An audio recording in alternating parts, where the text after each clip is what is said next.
ठीक है, मैं वरिष्ठ सहयोगी राजीव रंजन का रुख कर लेती हूं। राजीव, अब आम आदमी पार्टी का भविष्य किस तरह से दिख रहा है, जब ठीक लोकसभा चुनाव से पहले अरविंद केजरीवाल, जो कि सिर्फ ना आम आदमी पार्टी बल्कि ये कहें कि इंडिया गठबंधन के एक मजबूत स्तंभ की तरह थे, कितना बड़ा डेंट यहां पर विपक्षी गठबंधन इंडिया के लिए भी इसको कहा जाएगा?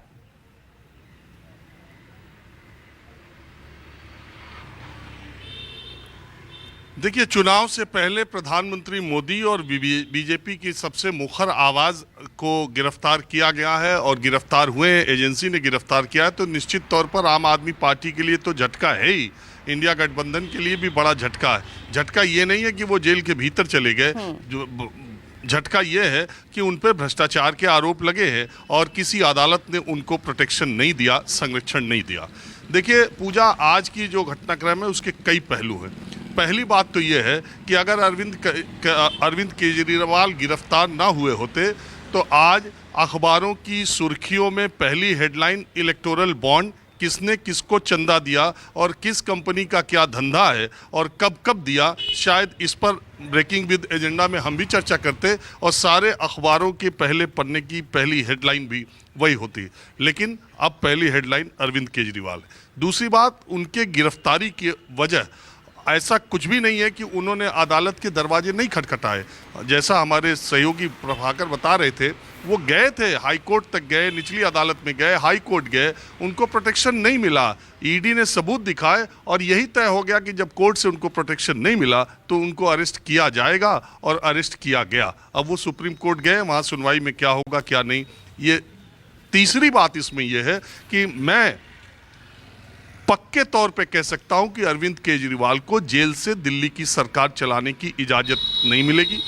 अगर इजाज़त की बात मैं कहता हूं कि इजाज़त की बात छोड़ दीजिए, दिल्ली की सरकार वो जेल से नहीं चला सकते और अगर आम आदमी पार्टी इस पर अड़ी रही तो यकीन मानिए कि राष्ट्रपति शासन लगाया जाएगा और दिल्ली में 6 महीने पहले ही, वैसे 10 महीने बाद चुनाव होने, 6 महीने पहले ही दिल्ली के विधानसभा चुनाव भी होंगे। और चौथी बात ये कि दिल्ली में अगर अरविंद केजरीवाल जेल की सीखों में मनीष सिसोदिया और संजय सिंह की तरह उतने ही दिन रहे तो आम आदमी पार्टी में एक वैक्यूम आ जाएगा। आज दुनिया के सबसे बड़े लोकतंत्र भारत में सबसे बड़ी विडंबना यही है कि हमारी पॉलिटिकल पार्टीज़ में डेमोक्रेटिक प्रोसेस ही ख़त्म हो गया।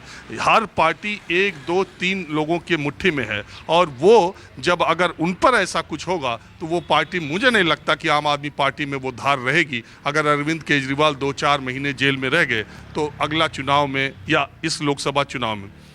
चौथा इसका महत्वपूर्ण पहलू ये है कि अदालतें, ये आरोप, ये भ्रष्टाचार, ये गिरफ्तारियां, ये राजनेताओं के लिए ये सब आभूषण की तरह है। लेकिन मेन बात ये है कि जनता की अदालत में क्या होगा। 2 महीने बाद ही दिल्ली की 7 लोकसभा सीटों पर जो चुनाव होंगे, जिसमें 4 सीटों पर आम आदमी पार्टी लड़ रही है और 10 महीने के भीतर वैसे निर्धारित है दिल्ली में चुनाव होना। अगर पहले होता है तो दिल्ली की जनता किसके पक्ष में फैसला करती है, क्योंकि कहते हैं लोकतंत्र में जनता की अदालत सबसे बड़ी है।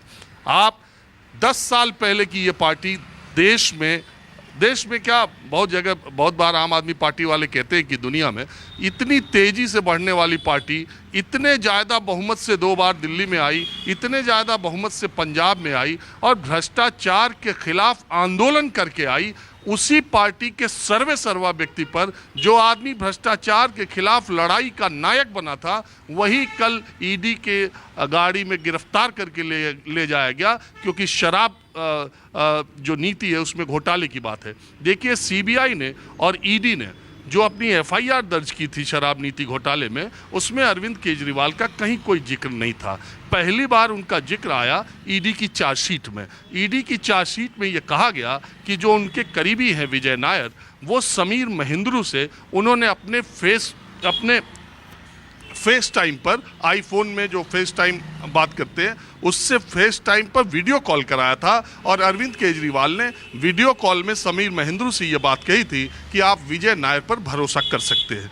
विजय नायर पर यह आरोप है कि दिल्ली की जो शराब नीति है और साउथ का जो शराब व्यापारियों का जो गठजोड़ है, विजय नायर आम आदमी पार्टी और उनके बीच की कड़ी थे। तो ये पहली बार चार्जशीट में अरविंद केजरीवाल का नाम आया और दूसरी बार प्रेस रिलीज में इन्फोर्समेंट डायरेक्टरेट ने यह कहा कि अरविंद केजरीवाल और के कविता के बीच में जो बातचीत हुई और के कविता ने जो साउथ के शराब व्यवसायियों को दिल्ली के शराब के ठेके दिलवाए ज़्यादा से ज़्यादा, और जो पॉलिसी उनको सूट करने के लिए बनाई गई थी, उसके एवज में के कविता ने आम आदमी पार्टी को, नेताओं और पार्टी को 100 करोड़ रुपए दिए हैं, और इसमें अरविंद केजरीवाल मुख्य साजिश करता है, कॉन्स्पिरेटर है, ये आरोप उनके ऊपर है। और इसके बाद अब सारा मामला सुप्रीम कोर्ट में जाता है, और सुप्रीम कोर्ट क्या डिसाइड करता है ये देखने वाली बात होगी। लेकिन कुल मिला के अरविंद केजरीवाल जीवन के ऐसे झंझावात में अब फंसे हैं कि इससे बाहर निकलना मुश्किल है।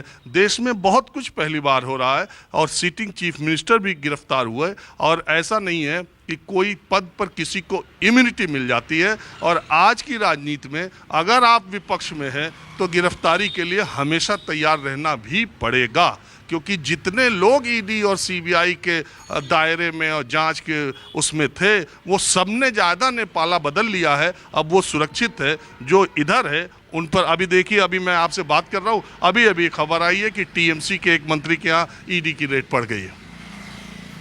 बिल्कुल, और वो आंकड़े भी हम लगातार दिखाते रहते हैं जब भी भ्रष्टाचार और सदाचार हम जिसको लेकर जब बातचीत करते हैं या विपक्ष किसी भी बड़े नेता की गिरफ्तारी होती है, तो आंकड़े भी दिखाते हैं किस तरह से विपक्ष के जो 95% नेता हैं उन्हीं पर ईडी सीबीआई की तमाम वो कार्रवाई चलती हुई नजर आती है।